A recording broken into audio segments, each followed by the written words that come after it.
Welcome to detail. Manipur లో 2023 మే 3వ తేదీన రెండు సామాజిక తరగతుల మధ్య పరస్పర అనుమానాలతో ప్రారంభమైన ఘర్షణ 2024లో కొనసాగి మూడో ఏడాదిలో ప్రవేశించింది. ఎప్పుడు ముగుస్తుందో తెలియటం లేదు. పరిస్థితిని చక్కదిద్దటంలో విఫలమైనందుకు విచారంగా ఉందంటూ ముఖ్యమంత్రి బీరేన్ సింగ్ రాష్ట్ర ప్రజలకు క్షమాపణలు చెప్పారు.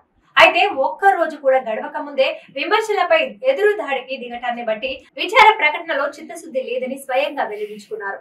మెయితీ కుకీ జో తెగల మధ్య ప్రారంభమైన ఘర్షణలో కొందరు మహిళలపై అత్యాచారాలు, నగ్నంగా ఊరేగింపులు జరిగాయి. 260 మంది ప్రాణాలు కోల్పోయారు. 60,000 మంది నిలవులు తప్పారు. బాధితుల్లో ఎక్కువ మంది గిరిజనులైన కుకీలే ఉన్నారు. మైతీలందరినీ గిరిజనులుగా పరిగణించాలంటూ హైకోర్టు పెట్టిన చిచ్చు అక్కడ జరుగుతున్న దారుణ మారణకాండకు మూలం. డబుల్ ఇంజిన్ పాలన సాగిస్తున్న బీజేపీ ఆదిలోనే దానికి తెరదించి ఉంటే ఇంత జరిగేది కాదు. మణిపూర్ లో బీజేపీ రాష్ట్ర ప్రభుత్వం శాంతి భద్రతలను కాపాడటంలో ఘోరంగా విఫలమైంది. అదే ఏ ప్రతిపక్ష పార్టీలో అధికారంలో ఉంటే అలా ఉపేక్షించేదా? అల్లకల్లోల పరిస్థితి ఏర్పడిన కారణంగా రాష్ట్రం మొత్తాన్ని మిలిటరీకి అప్పగించారు. అక్కడ బీజేపీకి చెందిన ముఖ్యమంత్రి, మంత్రులు రాజభోగాలు అనుభవించడం తప్ప చేసేదేమీ లేదు.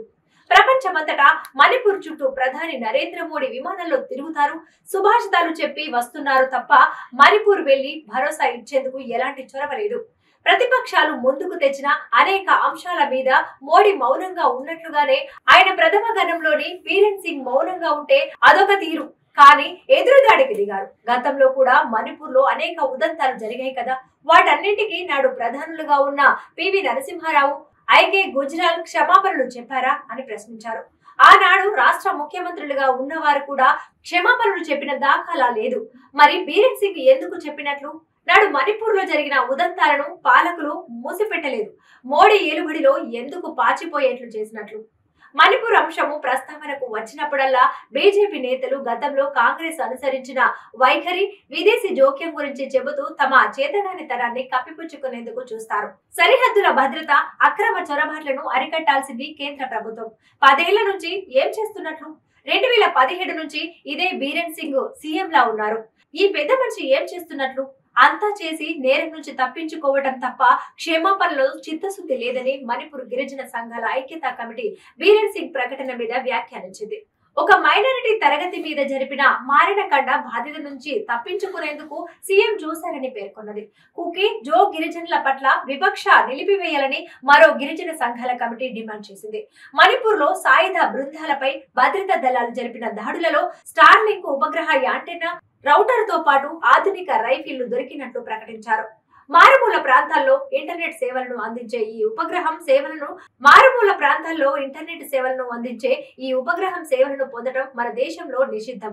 అయినప్పటికీ అవి దొరికాయంటే అనధికారికంగా సమాచారం అందుకుంటున్నట్లు స్పష్టమవుతోంది.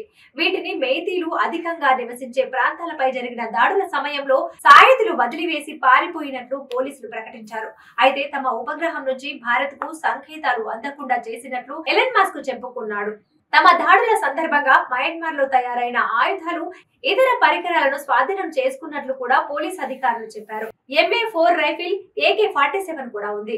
గత 5-6 నెలల నుంచి సాయుధ బృందాలు తలదాచుకున్న ప్రాంతాల్లో బుల్లెట్ ప్రూఫ్ జాకెట్లు, మిలిటరీ యూనిఫారాలు తదితరాలను కూడా పట్టుకున్నట్లు అధికారులు తెలిపారు. మయన్మార్ సరిహద్దులను దాటి ఉగ్రవాదులు రాకపోకలు సాగిస్తున్న ఆయుధాలు అక్రమ రవాణా జరుగుతుంటే సరిహద్దు భద్రతను చూడాల్సిన కేంద్ర ప్రభుత్వం ఏం చేస్తున్నట్లు? స్టార్లింక్ ఉపగ్రహం నుంచి ఉగ్రవాదులు, సాయుధ మూకలకు సంకేతాలు, సందేశాలు అందుతుంటే అడ్డుకోవాల్సిన బాధ్యత కూడా కేంద్రానిదే. భద్రమైన చేతుల్లో దేశం ఉందని నరేంద్ర మోడీ గురించి గొప్పలు చెప్పుకోవటం తప్ప ఉపయోగం ఏముంది? తాజా ఘర్షణలు, దాడులకు 2023 ఏప్రిల్ 14న మణిపూర్ హైకోర్టు ఇచ్చిన ఆదేశాలే మూలం. మెయితీ సామాజిక తరగతికి గిరిజన హోదా కల్పించాలని కేంద్రానికి సిఫారసు చేయాలంటూ తనకు లేమి అధికారంతో హైకోర్టు రాష్ట్ర ప్రభుత్వాన్ని ఆదేశించింది. తర్వాత సుప్రీంకోర్టు ఈ చర్యను తప్పు పట్టింది. ఒక పెద్ద కుట్రలో భాగంగా అక్కడ పరిణామాలు జరిగినట్లు భావిస్తున్నారు. హైకోర్టు ఆదేశాన్ని నిరసిస్తూ మే 3వ తేదీన గిరిజన విద్యార్థులు నిరసన తెలిపారు. నాటి నుంచి నేటి వరకు ఏదో ఒక వైపు నుంచి హింసాకాండ జరుగుతూనే ఉంది. మెయితీ గిరిజనుల మధ్య పరస్పరం అనుమానాలు కొనసాగుతూనే ఉన్నాయి. మయన్మార్ లో 2021 మిలిటరీ తిరుగుబాటు సమయంలో అక్కడి నుంచి శరణార్థులుగా వచ్చిన వారి గురించి మెయితీలు అభ్యంతరం తెలిపారు. అయితే ఇవన్నీ కూడా బీజేపీ డబుల్ ఇంజన్ పాలనలోనే జరిగాయి. అందువల్ల గత కాంగ్రెస్ పాలనే కారణమనటం తప్పించుకో చూడటం తప్ప మరొకటి కాదు. తాజా లోక్సభ ఎన్నికల్లో బీజేపీ అక్కడ నాగా పీపుల్స్ ఫ్రంట్ అనే ఒక ప్రాంతీయ పార్టీతో జత కట్టి చెరువు సీట్లో పోటీ చేసింది. 2 సీట్లలో కాంగ్రెస్ గెలిచింది. అందుకే వచ్చే అసెంబ్లీ ఎన్నికలను గమనంలో ఉంచుకొని క్షమాపణలు పర్వానికి తెరతీశారని చెప్పాల్సి వస్తోంది. మైతీలను గిరిజనులుగా గుర్తించాలా లేదా అన్నది బీజేపీ తేల్చడం లేదు. తమకు అన్యాయం చేస్తారని కుకీ, ఇతర గిరిజనులు అనుమానంగా చూస్తుంటే తమకు రిజర్వేషన్ల ఆశ చూపి ఓటు బ్యాంకుగా మార్చుకోవాలని చూసి ఎటూ తేల్చడం లేదని మైతీలు అసంతృప్తితో ఉండటమే బీజేపీ ఓటమికి కారణం. ఇది వంటి న్యూస్ చూస్తూనే ఉండండి T10.